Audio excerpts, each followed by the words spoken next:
Welcome to Analyzing the 1%. Today I'd like to talk about taking our lives back. That is to say, taking our lives back from the grips of the 1%, the economically powerful people who have usurped our democracy completely, the democracy that our founding fathers laid out for us, and are step-by-step enslaving us. My name is Gilbert Gambucci. I'm from the Stop the Destruction of the World Association. I am an occupier at Wall Street and by profession pianist and psychosocial analyst.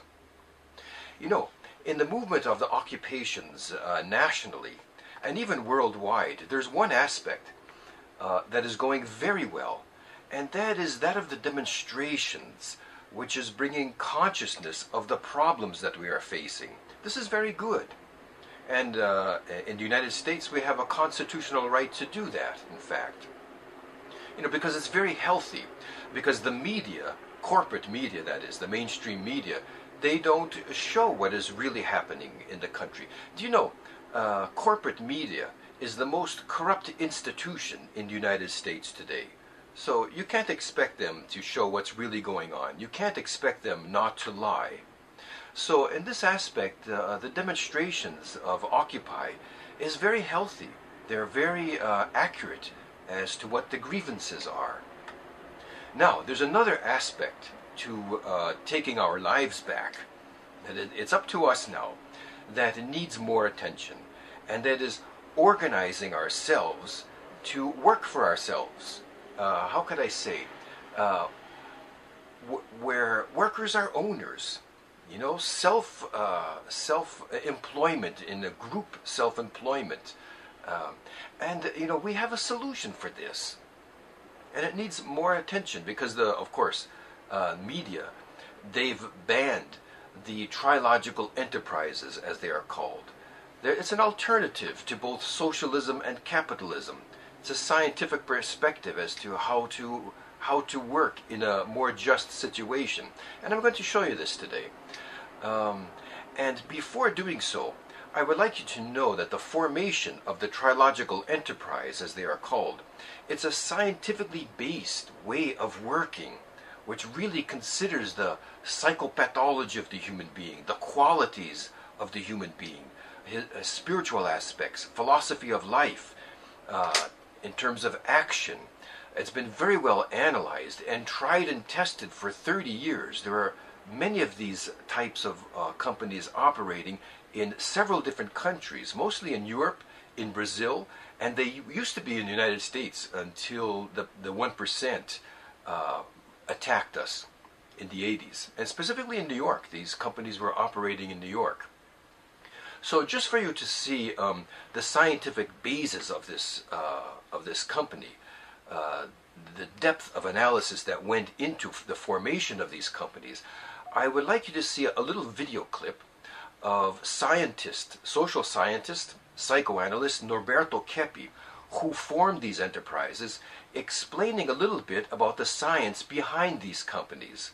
I've taken the liberty to dub this excerpt of one of his television programs from Portuguese into English so that we can benefit from this. So let's roll this little excerpt of Dr. Keppe speaking about the science of Analytical Trilogy. Now, we would like to announce to you all that our society is not a religious society. We are scientists from start to finish. And yet, we are scientists who accept and work not only with science, of course, with experimentation, but we also work with philosophy and with theology. We don't reject these areas. But we do not confine ourselves to the regimentations of academic philosophy, for example, which has become too restricted to one or another author. We work in a more encompassing sense with human thought, which deals with the philosophy that came from Greece, later Roman philosophy, then French, and in general with modern philosophy. And in relation to theology, we are not theologians, that is, people who restrict themselves to that one field only the ecclesiastical. We are showing that theology is for all of humanity. So our work is attentive at joining these three factors, because every human being has his own belief, his own theology, has his own philosophy of life, and also has a part that is experimentation, which is the practical part of life. Now, we've got a little something to deal with here that many people are not perceiving very clearly. And that is, since the 80s, do you know the people of the United States have been deactivated by the 1% through what was called Reaganomics, by making money more through money speculation than through work. There was a great imbalance that began to take place, where people were just making money on the stock market. You know, that is to say, without contributing a service to humanity in any way, just making money with money. And this created a kind of distaste for work. So nowadays people don't like to work anymore. They don't like to be in action. They don't like to earn their keep through work, which is the only way, the only ethical way to earn money. And so we have a solution to this in the Trilogical Enterprises, as they are called. And let's see the first slide here with this solution. We've got to pay more attention to this question of how to organize work for ourselves. Okay, so that we benefit ourselves, we benefit the society in which we live, and not the 1%. Okay, stop working for them. Okay, so let's see the first slide here. As we can see, the Trilogical Enterprise, it's a group self-employment where workers are owners. It's not exactly a cooperative, it's something like that, but it's the solutions are more profound.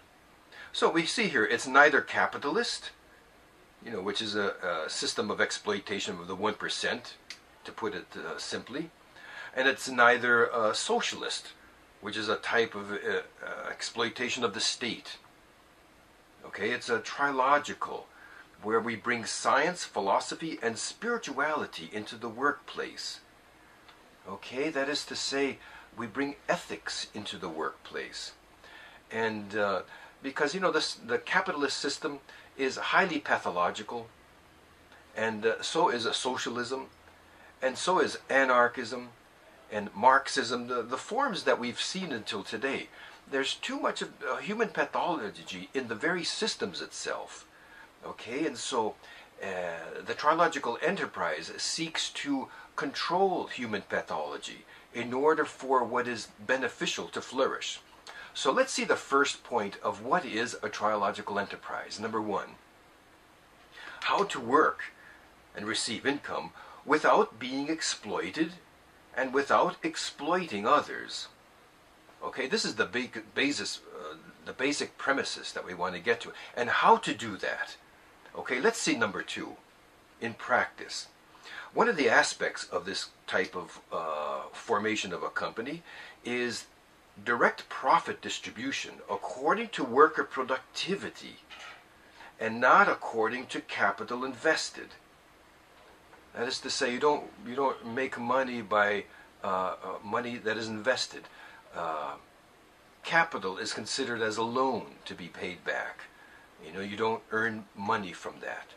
How you earn money is through production. You know, you don't earn money in a company, everybody's paid equally, because not everybody works equally. You know, there are a lot of people who come into a company and everybody's getting paid the same, so they work the minimum possible. You know, there's all kinds of things like this that go on. There's a dishonesty of the human being. And some people, they just plain work better. They have more experience. They make less mistakes. They love their work, so there's a certain quality that goes into it that needs to be recompensed. So you need to earn according to your productivity, to what is actually in benefit of the company. Let's see the next one, number three. Controlling individuals or groups, little groups of people, from exerting power that may in any way impede the accomplishments of any productive member. This is very important, how to control the pathology of power people who want to take over the situation. And you know, it's always those who don't serve, who don't know how to work. They refuse to contribute something. They want others to serve them. And they are the ones who crave power at all levels. This goes on in the companies all the time. So how to recognize that, how to spot that and control that type of pathology is very important. And in the trilogical companies, we know exactly how to do that. Number 4, let's see the next one. Increasing productivity through awareness of errors feedback program.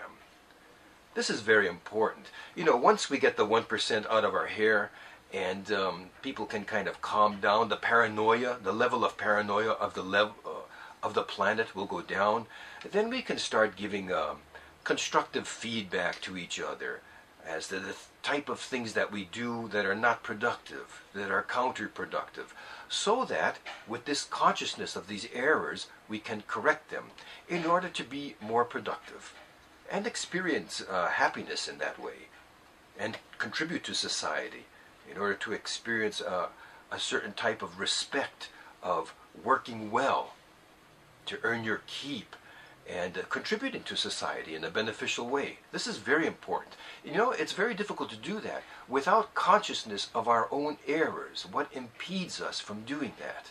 It's very necessary, this. Let's see another aspect of the Trilogical Enterprise. Number 5. This happens as a result. Increased understanding of the pathology of the socio-economic system controlled by the 1%. You know, when you start working for yourself, you perceive better the obstacles, the unjust laws that are set up to prevent you from doing good for society. You know, the pathology of society. Nowadays it's very strong. You know, society is very sick nowadays. The society in which we live, it's very sick. We need a social therapy as well as a psychotherapy, the two. That's why we say this science that we use, it's called a psychosocial therapy, because you have to do the two at the same time. You have to treat the individual and the sick society in which he lives. And this can be done once the 1% gets their hands off of the situation, because they don't allow the society to recover. Let's see the next one. Number 6. Why strengthening a just self-owned, self-operated company strengthens yourself. You know, it's difficult for us to perceive this, that working for a company that you and your colleagues own, it's the same thing as strengthening yourself. The stronger, the better off your company is, the better off you are. Nowadays, this is kind of rare to have that kind of company. And so this is a solution that we bring with the trilogical companies. You know, you benefit from your company. The society benefits from your company. You know, and you know, where we have, there's no peace without justice. So these companies, it brings a justice into the most sick aspect of society, which presently is the economic sector.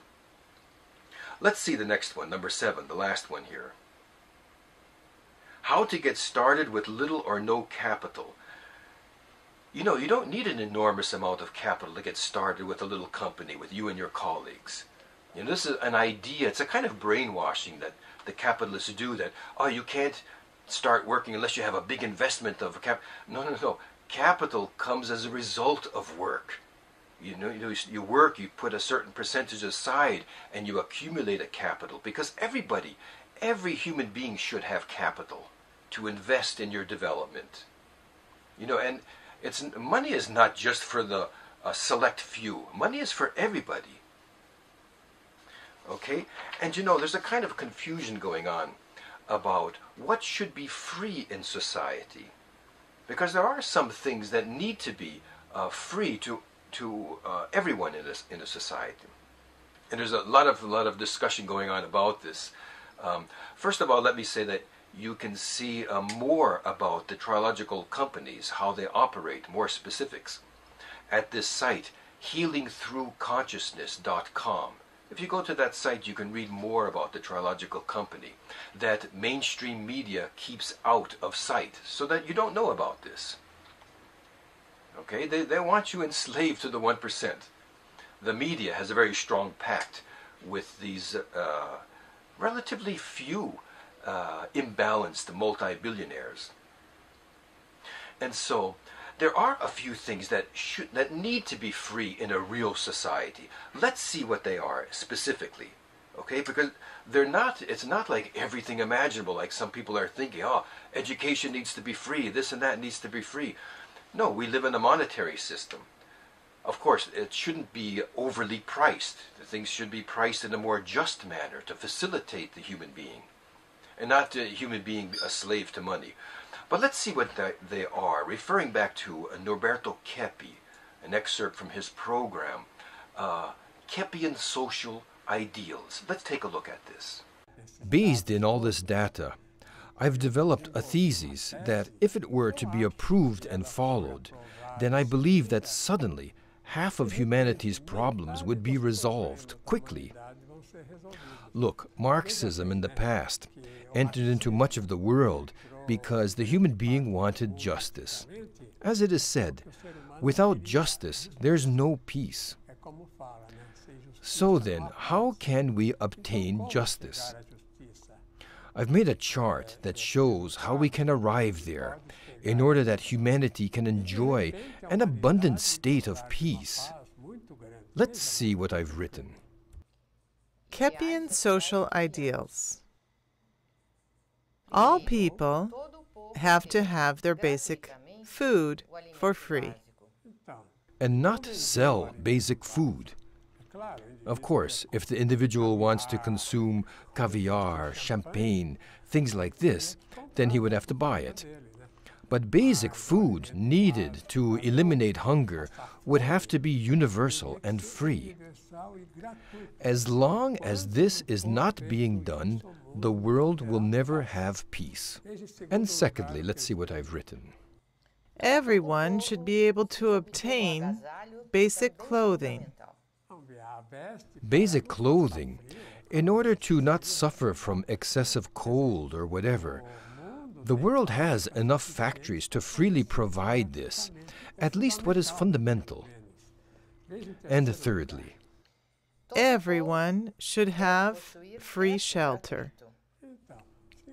Just imagine, a person is born already owing money, even to other countries, other governments. In Sweden, for example, every individual that is born already owes $20,000 to the banks. Note that in this sense of getting everyone in debt to the banks are a plague to humanity. And what have I written for the observation? Let's see. The accomplishment of these ideals will bring peace and well-being to all people. Another thing that is free is the invention of the Keppe motor, the free energy device. You know, energy is free nowadays, but the media doesn't want you to know about this. You know, I have a wonderful little video clip of a protest in New York. 400 guitars marching in protest. And you know, it's interesting, they set the OWS chants that we use in the protest, they set it to music. We musicians refer to it as cantus firmus. And it's very interesting what they do. You've got to see this video clip. Let's roll the guitar me, the 400 guitarists in Occupy Wall Street. Which side are you on? Which side are you on? Which side are you on? Which side are you on? Which side are you on? Which side are you on? Which side are you on? Which side are you on? Which side are you on? Which side are you on? Which side are you on? Which side are you on? Which side are you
That's the guitar.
You know, contrary to what the corporate media would have you believe, the occupation movement is growing worldwide. It's growing weekly.